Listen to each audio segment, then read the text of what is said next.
Auzi Euskaraz proiektua Eusko Jaurlaritzako Justizia Sailaren barruan sortu zen.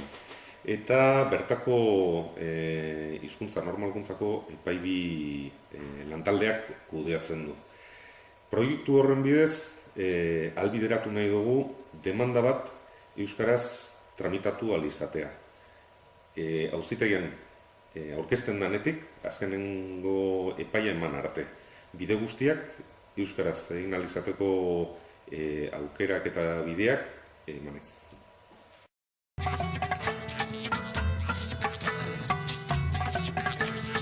Justizia administrazioaren barruan, justiziaren munduan edo operadore asko daude. Eta gure asmoa da operadore multzo bakoitzien sartu, hoiekin kontaktuan edo jarri, eta hor lantalde edo batzorde dinamizatzaileak, eragileak edo sortzea. Aztertu nahi dugu bakoitzean, eragile edo eragin esparru bakoitzean, zelan ikusten den egoera, ze aukera dauden, ze mehatxu, ze ahulezia, ze indargunea. Eta horretarako hainbat batzorde sortuko ditugu, sortzen hasiak garaia, dagoeneko abokatuekin hasi gara, eta hainbat idazle eta idazkari eta epailearekin. Gero kontua da, erabili nahi ditugula lantalde horiek, esparru horiek dinamizatzeko. Bertatik dinamika propioak sortzeko, Euskararen erabilera horietan indartzeko.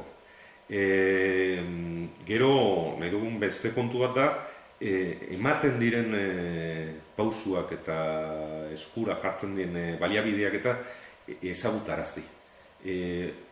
Operadore guztiek jakin dezaten arlo bakoitzean zer egiten den.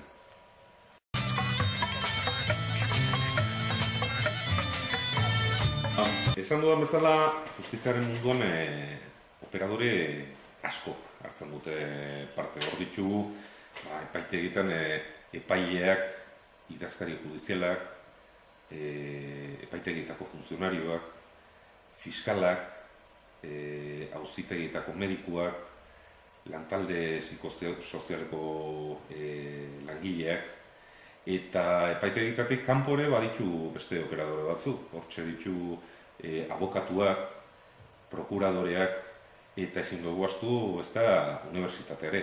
Hor zuzendiko fakultatetatik etortzen baitira lehen aipatu dituen gehienak edo. Orduan kontua da,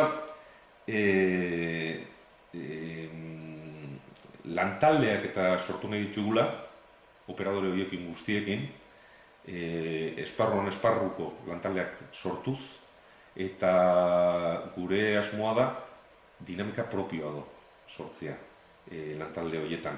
Gero sortu dugu batzorde bat, erakunde arteko batzorde bat edo dana, disiplina artekoa, esparru bakoitzean egiten diren pausuen berri jasotzeko.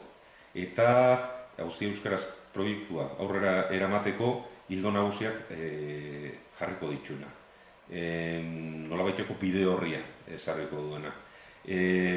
Batzorde hori hasia dabiltzen, eta bertan badau lehen komentatu ditudan esparru gehienetako ordezkari bana. Fiskaltzatik, abokatutzatik, idazkarien partetik badau beste ordezkari bat, administrazio orokorretik beste bat, unibertsitatetik eta bar.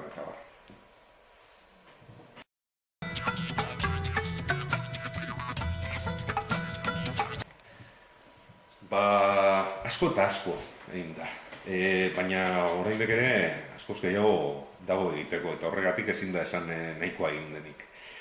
aurrera pausu handiak egin dira ezagutza zabaltzen eta erabilera sustatzen. Baina oraindik ere badira oztopo batzuk gainditu beharrekoak eta horre eragiteko beharra ikusten dugu. Egia da, baliabide asko jarri diela esaterako langileak euskalduntzen. Askotxo dira eta epaitegietan maila bat edo maila polit bat edo duten funtzionarioak eta komunikazio idatzietan ere azpimarratu behar da lortu dan emaitza. Gaur egun azpimarratu behar da epaitegitatik ateratzen diren 160 dokumentu edo ateratzen direla elebietan. Eta hori izan da azken urteotako lorpena. Hemen hasi ginenean oso gutxi ziren epaitegitatik ateratzen ziren idazki elebidunak eta euskerak ez zuen presentziarik idatzizko komunikazioetan. Eta gaur egun 160 batera. Bake epaitegiten esaterako handiagoa da, emaitzan nik esango nuke 100 edo lortzen dela, baina jakina idatzizko komunikazioa ez da dena euskararen erabileran, eta horre ere eragin behar da. Gero, badau beste kontu bat, operadoren eskura jarri nahi dugu orain, baina langilek dagoeneko badute, euren eskura, itzulpen lagunduko sistema bat. Horrek lagundu egiten die, idazten dutenean, sortzen duten testua euskaraz ere sortzen. Hainbat operadoren eskura jarri nahi du gaur egun, eta esan behar da gaur egun dauen euskara juridikoaren gaineko korpusik handiena dela. Barruan biltzen ditu 200.000 unitate, eta bertan sartuta daude epaitegitan erabiltzen diren eredu guztiak, langileek erabiltzen dituzten, sortzen dituzten testu libreak, euskaratuta dauzen lege guztiak, glosario juridikoa, eta epaitzak, eta hainbat ediktu.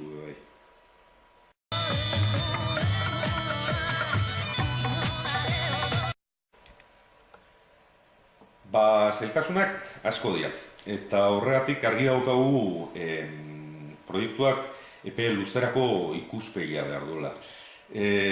Hau da, ezin da goizetik gabura soluziorik martxan jarri, asko baitia garatu beharreko neurriak. Gainditu beharreko oztopak askotxo dira eta soluzionatu beharko dira era adostu eta koordinatuan, indarrak eta baliabideak optimizatzeko.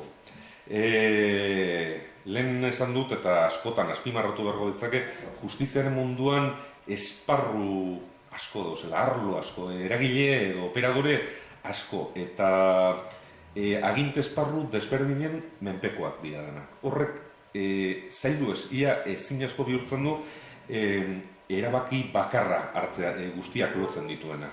Eta horrez behatek behar beharrezkoa arloka edo eragin esparruka joatea. Hasiak gara, lehen esan dudan moduan, abokatuekin eta prokuradorekin biltzen, eta baita zenbait epaile eta idazkariekin proiektua aurkezten eta eskura jartzen ditugun baliabideen berri ematen. Oraindik ere bada bide luzea euskaraz zerbitzua ematea bermatzeko beharko litzateken kopuru kritiko bat edo lortzeko. Operadore askoren artean asko igo da ezagutza maila. Baina arruntzago joan beharko nuke. Oraindik ere ezagutzan arruntzago joan behar dugu. Ezagutza maila hori zabaltzeko eta indartzeko. Eta gainera ezagutzan gora egin bada ere alde handia dago ezagutzatik erabilerara. Dakiten guztiek ez dute dakiten guztia erabiltzen. Eta horri ekin beharra dago. Ez baita islatzen epaitegietan, justiziaren munduan, dauen ezagutza maila hori. Ia gehiena oraindik ere erderaz erabiltzen da. Erdara erabiltzeko inertzia ikaragarria dago. Behar bada, lehen esan dudan moduan, idatzizko komunikazioetan gora egin da, nabarmen, baina ez da dana, anuntzago joan beharko genuke. Dinamizazioan eragin behar larria dago horregatik. Justizian erdaraz hitz egiteko, edo erdaraz bakarrik egiteko inertzia horri ezinbestean aurre egin behar zaio. Eta ez epaitegietan bakarrik, epaitegietak kanpo ere eragin beharra dago. Ze ezin dugu ahaztu euskaraz aurkezten ez den demanda nekez izapidatuko dela erderaz. Hau da, demandak erderaz aurkezten baldin badia nekez eskatu ahal izango dugu euskarazko tramitaziorik. Hor, garrantzia handia dauka beste problema batek, eta da justiziak baduela halako kanpo irudi bat euskararen aldekoa ez dana. Hau da, euskarak bertan tokirik ez duenarena olako zerbait. Eta horregatik nekez ausartzen dira euskaldunak euskara erabiltzera epaitegitara etortzen direnean.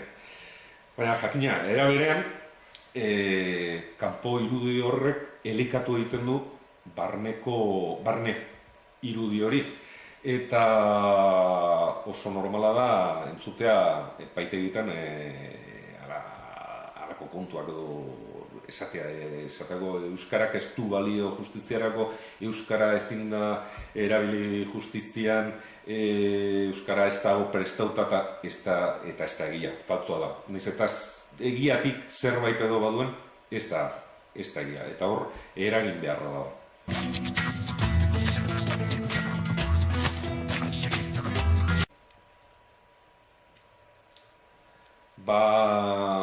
Horixe da asmoa eta helburua.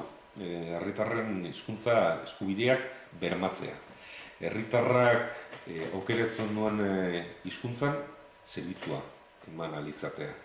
Ze berez horixe da edo izan beharko luke administrazioak. Herritarren zerbitzura diharduen erakunde edo erakundeak. Ia lortzen dugu.